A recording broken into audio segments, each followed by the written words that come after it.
Bonsoir et merci d'être fidèle au programme de ITV. Bienvenue dans votre journal. Nous sommes jeudi 29 octobre, date de célébration du Gamou. Pour la première fois de l'histoire, Tivaouane ne célèbre pas la nuit du prophète. Le calife des Tidianes a reçu cet après-midi une délégation du gouvernement conduite par le ministre de l'Intérieur Ali Ngouille Ndiaye. Le calife général Serigne Babacar Sy Mansour a fortement dénoncé les caricatures du prophète. Il invite la France à présenter ses excuses aux musulmans. Nous irons ensuite à Medina Baye, à Kaolack, qui commémore la nuit du prophète dans la ferveur et l'effervescence. Nos envoyés spéciaux sont sur place. 16 morts et 53 blessés, c'est le bilan de l'accident survenu à la sortie de Pout la nuit dernière. 2 bus sont entrés en collision. La réaction du directeur des transports, Cheikh Oumar Gueye, à suivre dans quelques instants.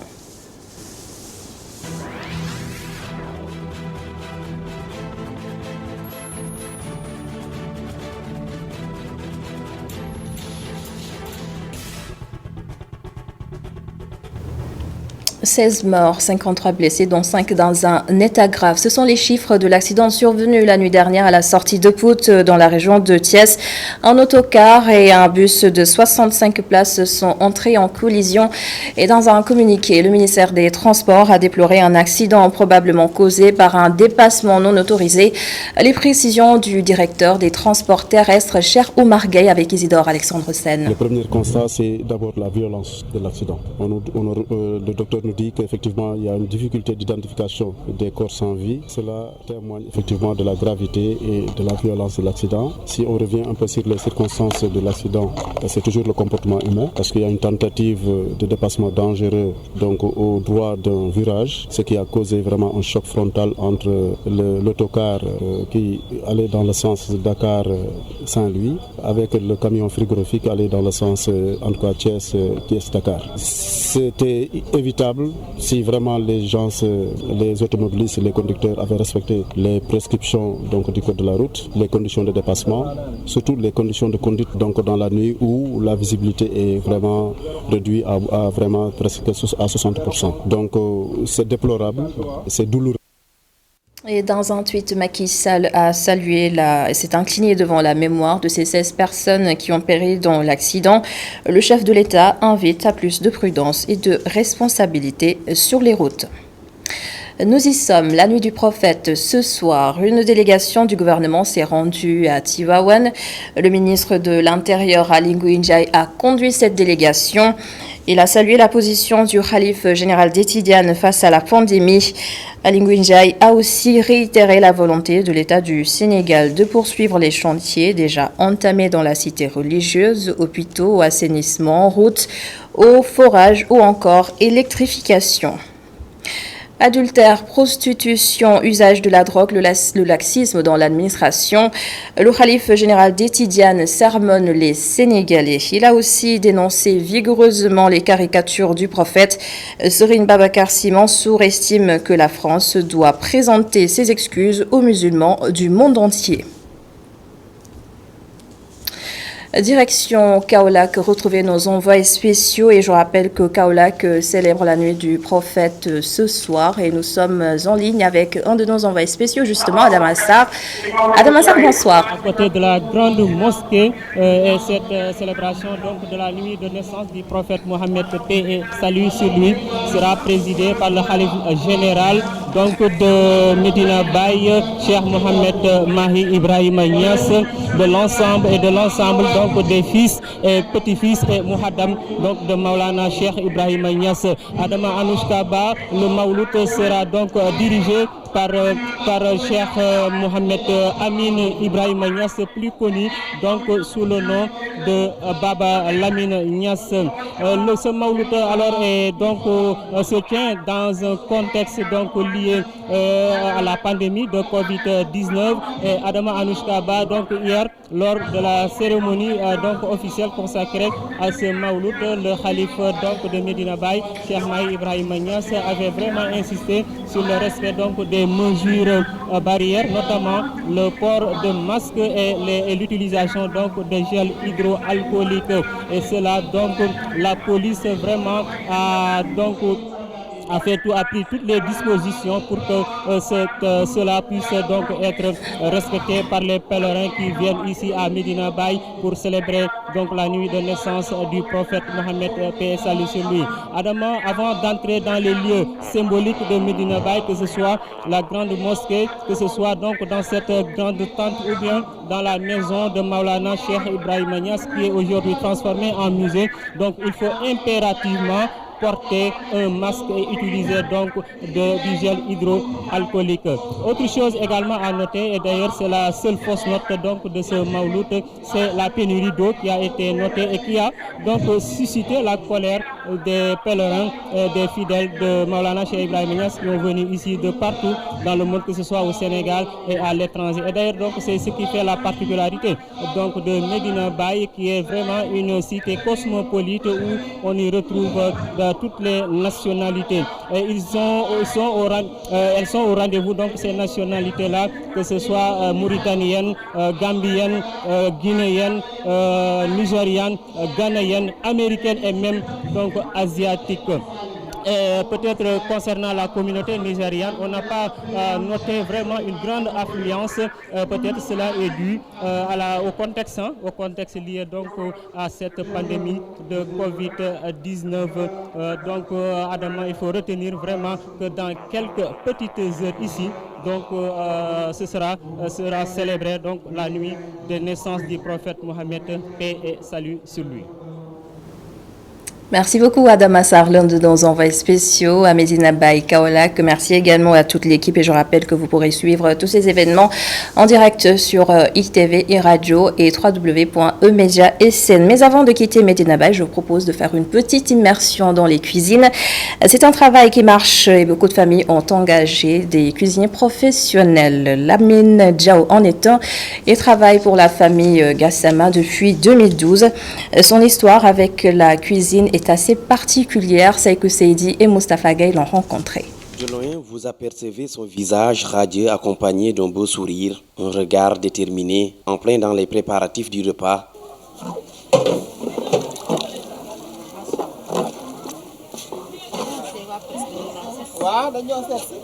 Lui, c'est Lamine Diaw, ce jeune âgé de 30 ans et cuisinier. Un travail qui le passionne depuis son enfance. La cuisine a toujours été ma passion. J'ai commencé à cuisiner à l'âge de 18 ans et au début, beaucoup de personnes n'appréciaient pas ce que je faisais et cela même dans ma famille. Mais au fil du temps, ils ont fini par m'accepter.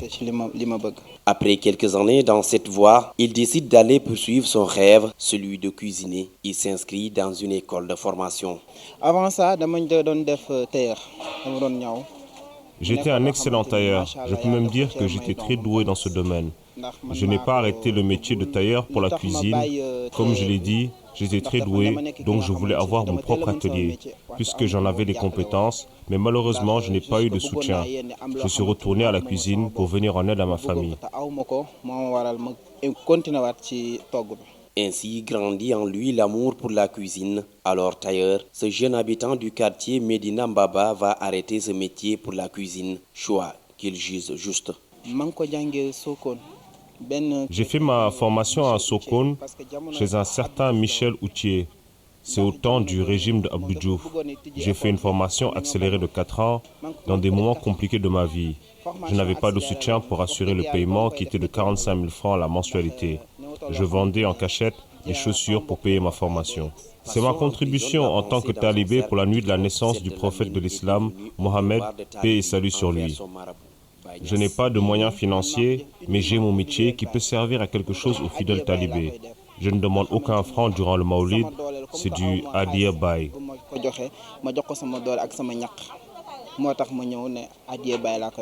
Lamine Diaw est le cuisinier de la famille Gassama durant le Maulid, depuis 2012. C'est grâce à ce travail qu'il prend en charge sa famille basée en Merci Seikou Seydi. Retour à Tivaouane et comme vous le savez, c'est la première fois que la ville sainte ne célèbre pas le Gamou en raison justement de la pandémie de Covid-19.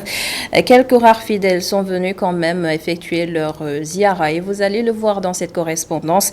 Ils sont nostalgiques à toute cette ferveur habituelle. Isidore Alexandre Sen et Mafalfal. Port inhabituel en ce jour de Gamou, l'esplanade des mosquées ainsi que les awiyas presque vides, mais de rares individus sont venus faire leur ziar. Il n'y a pas de maoulit comme avant, mais nous tenons à faire notre ziar dans les mausolées. Je ne connais que Tivaouane, c'est pourquoi je me suis déplacé pour prier ici. Ce fidèle Tidiane vient de Moss dans le Saloum. Le septuagénaire a fini son ziar. Il ne cache pas son émotion de voir Tivaouane dans une ambiance presque de cimetière. C'est émouvant ce qui se passe cette année. Tivaouane sans effervescence, pendant les moments pareils, c'est inédit. Maulid 2020, Tivaouane se souviendra, toute la communauté tidiane aussi. Pas de ziar encore, moins de zikr. La sobriété est respectée dans toute sa rigueur, comme le veut Serigne Babacar Sy Mansour, khalife général des Tidianes, droit dans ses bottes depuis l'entrée du coronavirus au Sénégal. Et le symposium annuel du Gamou s'est tenu en webinaire. Des interventions sur la vie et l'œuvre de Seydi El Hadj Malick Sy. Il a également été question d'échanges sur la construction d'une université qui sera gardienne des enseignements du fondateur de la Tidjania. Et voici le professeur Bakary Samb de Timbuktu Institute. Diverses thématiques qui ont servi de trame à une réflexion collective, collégiale, avec plusieurs angles d'approche dans l'interdisciplinarité, mais aussi dans le souci de vulgariser l'enseignement de Seydi Hadji Malick Sy, qui a été l'initiateur du Gamou, cette tradition perpétuée à Tivaouane depuis 1902 et qui a été cette année célébrée autrement au regard des circonstances exceptionnelles. Donc ce fut un résumé, ce fut une tentative de synthèse pour que véritablement tous les Sénégalais, tout le monde musulman, j'ose dire, puisse partager ce moment très très important pour la communauté, pour la Hadra et pour l'islam. Ça a été aussi une innovation, mais qui nous a galvanisés au regard des idées qui ont été émises ici, d'où cet important projet auquel tout le monde pense, la matérialisation d'un lieu de dispense du savoir à Tivaouane, en plus des chantiers énormes que le Khalife Serigne Babacar Sy Mansour a entrepris et qui ont mobilisé, tel que vous l'avez vu, la communauté dans son ensemble, qui montre qu'aujourd'hui, il y a des forces motrices. Les ressources symboliques nécessaires sont là, les ressources intellectuelles, même les ressources financières, pour que cet enseignement de Seydi Hadji Malick Sy, à travers ce qu'il a de plus cher, c'est-à-dire la mosquée qui est le lieu de l'adoration, mais l'université qui est le lieu de dispense du savoir, puisse être les catalyseurs d'une telle pensée, d'un modèle prophétique dont il a hérité et qu'on a toujours essayé de perpétuer à travers le Gamou, malgré les circonstances exceptionnelles que nous avons connues cette année. Et maintenant, nous parlons de tout à fait autre chose. Le gouvernement a été dissous hier. Aminata Touré est éjectée du Conseil économique, social et environnemental. Une surprise, oui. S'agit-il d'une humiliation ou d'une revalorisation? La parole au docteur Mamarem Seck. Écoutez. Je ne peux pas l'appeler humiliation, mais en tout cas, les faits sont là. Elle ne dure pas sur les postes qu'elle occupe. Donc, je ne sais pas, est-ce que c'est un problème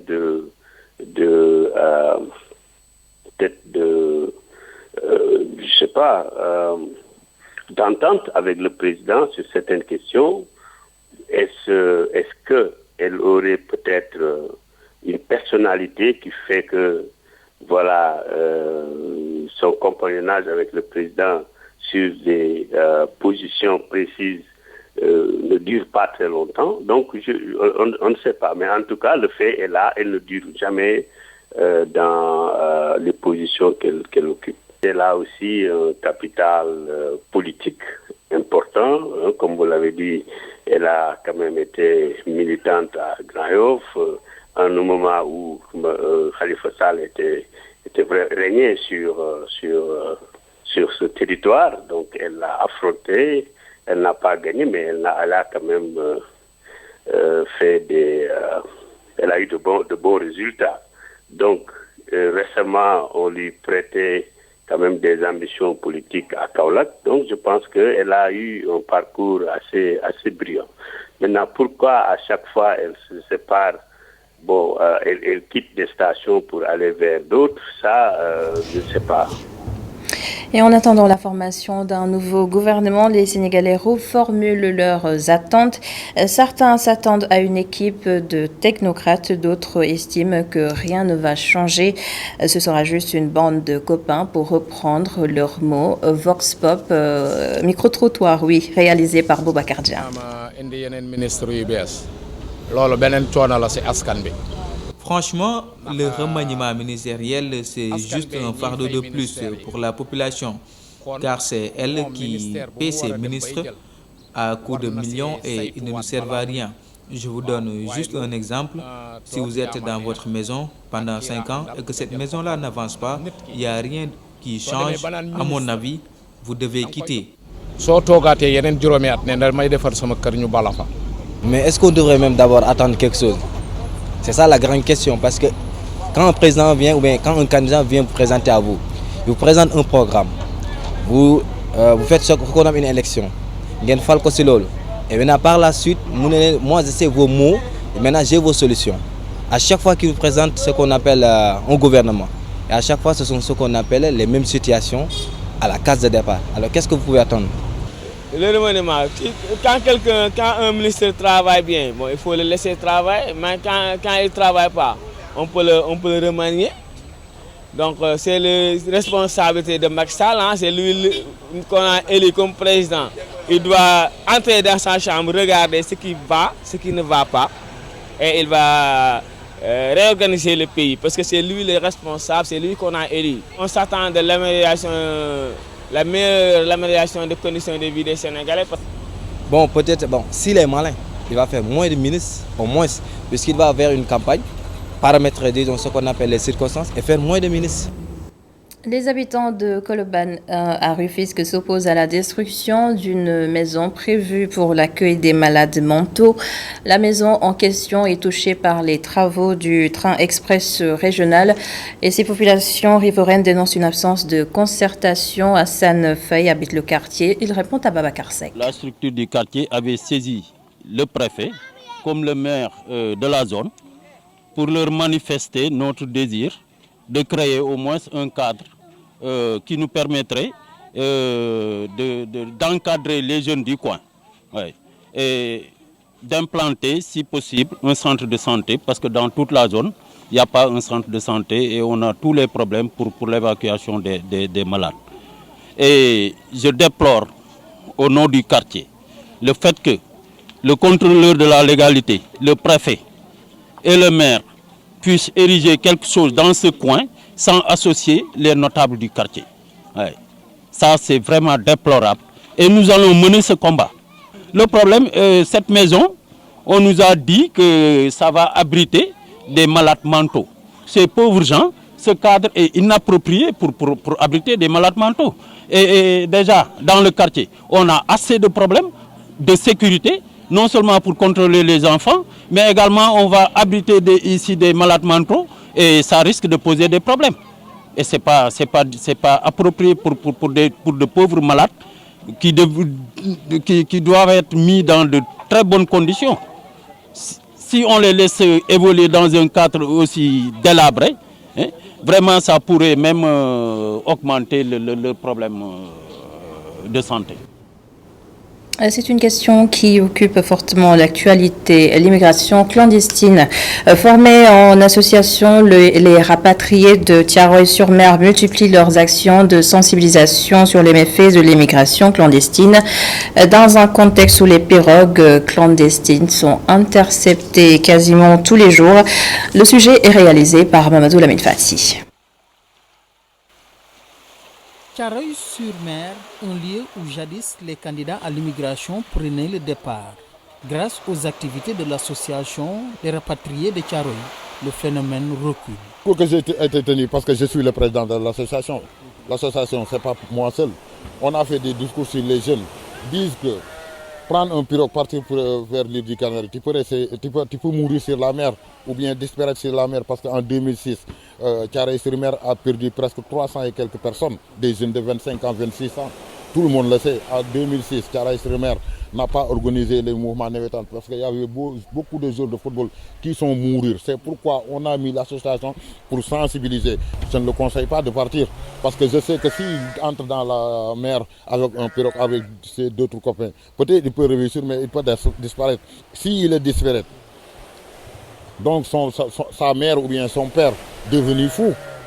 Donc c'est ça que le discours que je parle avec les jeunes. Il a tenté 2 fois l'aventure en vain, mais jusqu'à présent, il n'a pas abandonné, en dépit des cas de décès et de refoulement des jeunes candidats. Parce que gars yi bu ñu jëlul fii gaal ñu ngi jël fii avion dem ba Maroc ñu demee traversé. moom wax dëgg yàlla moom tant que yàlla ak may mën fu ma gisee yoon dinaa dem. Si les jeunes ne prennent pas les pirogues ici, ils vont au Maroc pour traverser. Moi, tant que j'aurai la possibilité de partir, je partirai.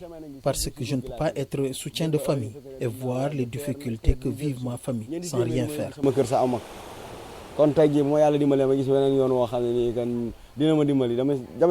La recrudescence de l'immigration clandestine pousse Mamadou Diop à demander à l'État de créer de l'emploi pour les jeunes, pour éviter qu'ils se jettent à l'aventure. Beaucoup de def ay formation jëm leen lijjantil seen projet yi nga xam ne am nañ ko. Il faut organiser des formations pour les jeunes et financer leurs projets pour les retenir. La plupart de ces jeunes ont un métier. Il suffit juste de les accompagner. Amé nañu métier.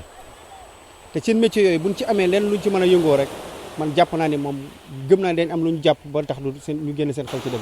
Thiaroye-sur-Mer n'est plus un lieu d'embarquement grâce à la sensibilisation de l'association des rapatriés.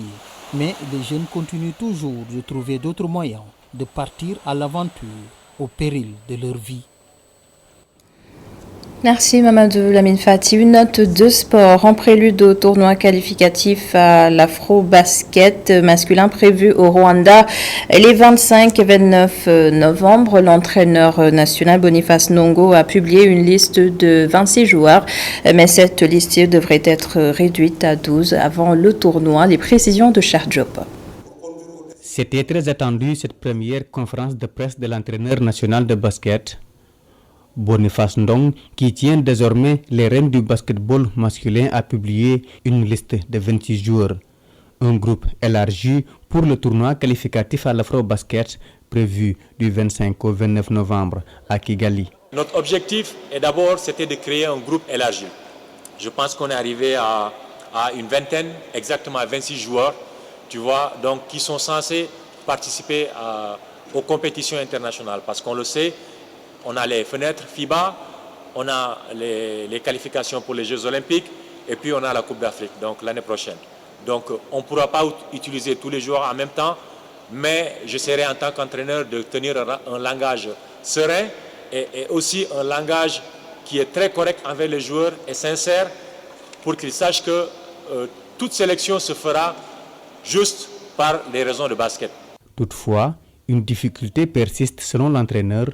Aucune information sur les adversaires du Sénégal. Écoute, le plus grand problème en Afrique, c'est qu'on n'a pas beaucoup d'informations.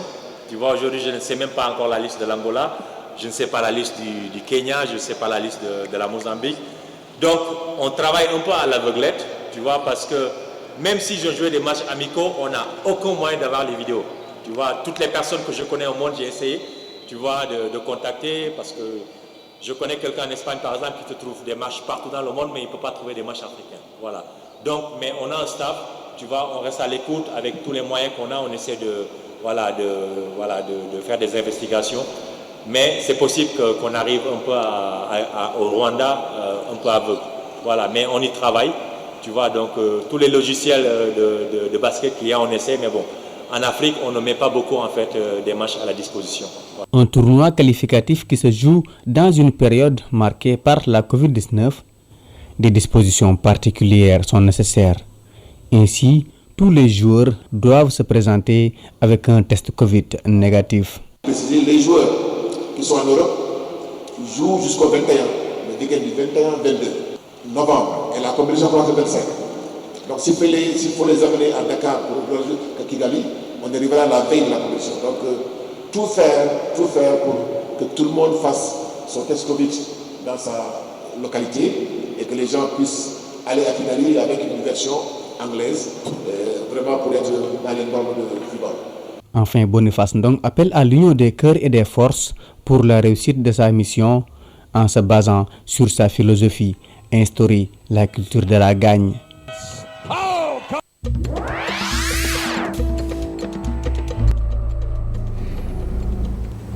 Présidentielle en Côte d'Ivoire prévue ce 31 octobre, Laurent Gbagbo appelle à éviter une catastrophe. Dans une interview accordée à la chaîne française TV5 Monde, l'ancien président de la Côte d'Ivoire demande à toutes les parties de négocier. Et voici un extrait. Une autre présidentielle, celle des États-Unis prévue ce 3 novembre, et sera fortement marquée par la crise sanitaire, mais aussi par la personnalité de Donald Trump. C'est du moins l'analyse du directeur du Centre de recherche ouest-africain, le WARC, Ousmane Sen, que je vous propose d'écouter.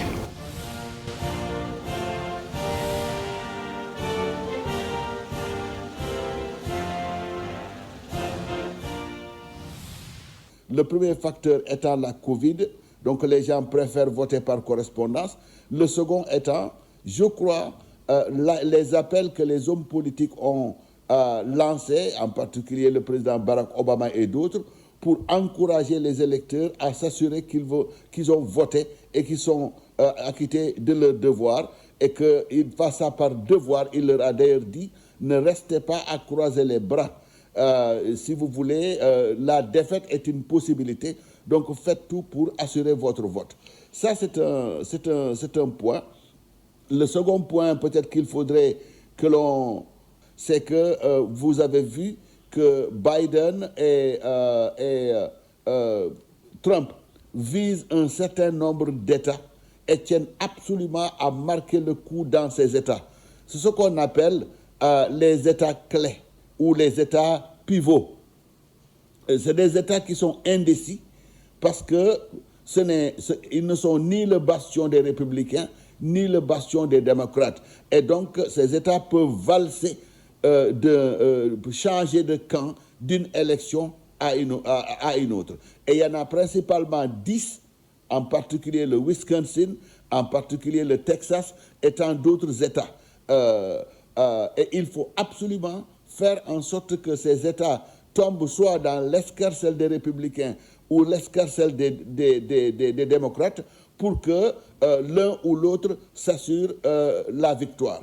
Parce que ce qui se passe, c'est qu'aux États-Unis, ce n'est pas le nombre d'électeurs qui ont voté ou le nombre de votants qui est le plus important. Ce qui est le plus important, c'est le nombre de grands électeurs.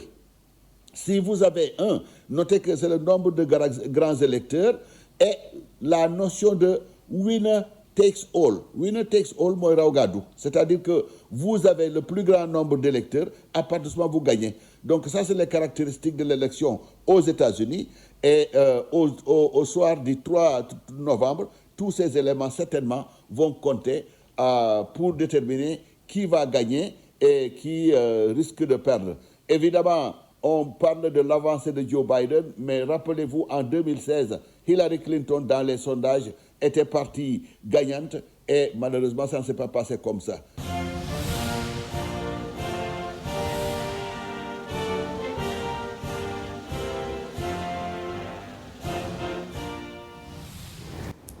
Et il s'agit d'une toute nouvelle rubrique analyse désormais tous les jours sur ITV jusqu'à la présidentielle américaine prévue ce 3 novembre. Fin de ce journal. Merci de l'avoir suivi. Merci également à toute l'équipe de la régie. Dans quelques instants, tout à l'heure à 21h30, vous pourrez suivre un plateau spécial sur le Gamou avec Imam Moussa Fall. Et juste après, nous serons en direct de Kaolack.